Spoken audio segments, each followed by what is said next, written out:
Guys, today we have a leaked video of the Google Pixel 7 Pro, and I'm gonna tell you right now, this is really cool. So starting off right away, yes, you already know anything Google Pixel wise, we have beautiful cameras. So whenever you get a Pixel device, that's the killer thing about it, is the cameras. And what it's focusing on this time is a second camera right here.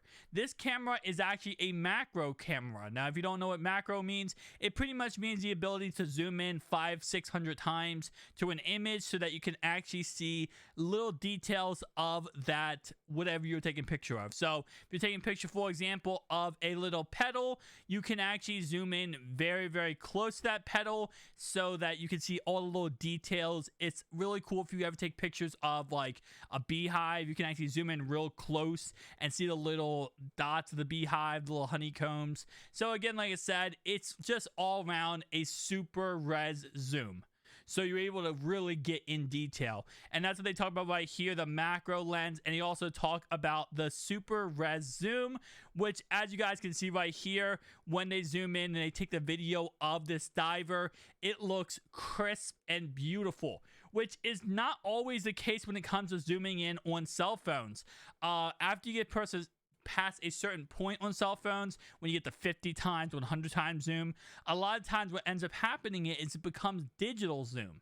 And that digital zoom, of course, while is awesome, don't get me wrong, it sometimes can be a little blurry or just not look as good because it is digitally putting things in there that should be in there. And it just really looks really bad. Well, as we can see right here, they're able to go ahead and take a video of this person diving while still super res zoomed in. Now, this next feature I thought was really cool because at first I thought it was one thing, but it's actually not. I do not believe so. So they take a picture of this, right, of the people right here, and they say magic eraser because they want to get rid of the people in the background.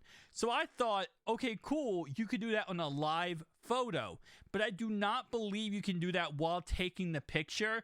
I think you have to take the picture, and then there's a feature that lets you erase things in the background. Now, to be honest, that is still a really cool feature. This is something that's been in what's called post-production for a very long time, and everyone does try to use this to kind of make images look a little bit better, maybe a little bit less clustered, right, a little bit more simplistic. If you could do this while taking a picture, like if I'm taking a picture right now and I could actually go ahead and bam and take out this image on a live feed, that would be awesome. I do not believe that's the case though, because it looks like they're taking the picture and then after they're doing the magic eraser, which again, if that's a feature built in, that's absolutely W. It just, when I first saw it, I was like, hold up. Can you do this live? Because if you could do it live, that's a whole entire game changer.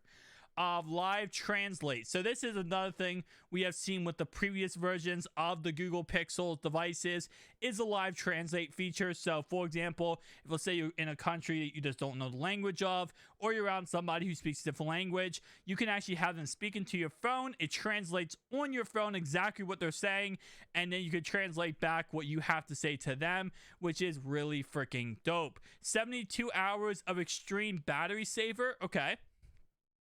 72 hours of battery. I wonder what the size of it. I'm gonna guess it's a 5,000 milliamp battery. That would be my guess.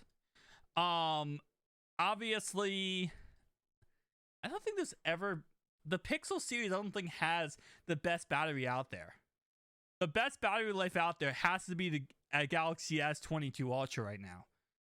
Based on my actual testing, that's the best phone right now in the market when it comes to actual battery life.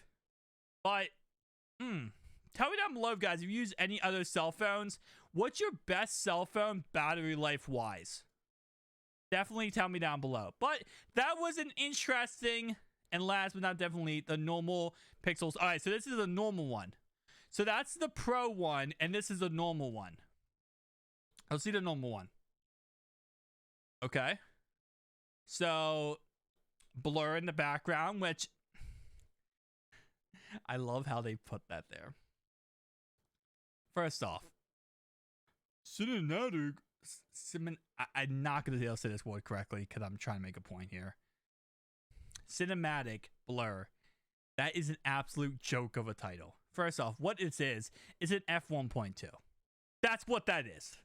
Now, for the normal person who doesn't know photography, an f1.2, you don't know what that means. So they put cinematic blur, which is less light allowed into the camera, which again, the f-stop is lower. That's funny. It's funny because that's like such a basic feature that you could have on any cell phone, any camera, any period, but they just made it a whole thing about like, oh, it's a blur in the background. Yeah, I mean, it's a nice feature, but if you turn down the f-stop, which you can do on the Galaxy S22 Ultra, I know that for a fact, you can actually get that same blur look. So, okay, so everything's the same except it looks like for the Pro and the regular, obviously price is going to be different, and there's no macro lens. So the macro lens is the big feature that's going to be updated, right? Because if you look at the cameras, right, the macro lens is the big thing missing over here. Obviously, like normal, the 6 and 6 Pro, everything else was pretty much the same. Might be a bigger battery on, I don't know, because it did say 72 hours of playtime on this phone too. It right here, 72 hours. So I guess it's the same exact battery, pretty much probably the same exact device, except better cameras on the Pro, which does kind of make sense, not surprising at all. So overall wise, will I be picking up a Google Pixel? Most likely, yes, just a review for the channel. But I'll be honest, I've never truly been too much of a fan of these devices. I know is a huge market out there who loves these devices, and more power to that because, again, they are very successful. That's why they keep coming out different generations, because they do sell very, very well. I just never been really too much of a fan of the design of these devices, so I haven't really gotten behind them. I'm going to be rocking my first one when this does come out. So when this comes out, we will be picking up for the channel, and we're seeing how I like it or I dislike it. But I will tell you right now, I'm going to be quite interested, because you guys saw my whole, thing about the Galaxy Z Flip 3. For the longest time, I absolutely despised that device. I did not like that device for the longest time. And then I finally got my hands on it, and I loved it. So this might be the same concept. Maybe I end up loving this device when my first reaction is I probably won't like it. So definitely tell me down below if you guys have ever used this phone. And if you haven't, which phone is your personal favorite of all time? My personal favorite, it goes back and forth, but it got to be the Z Fold 3, Surface Duo 1, and the Galaxy Note 20 Ultra. Those are my favorite phones of all time. But I'll see you guys in the next one. Peace out.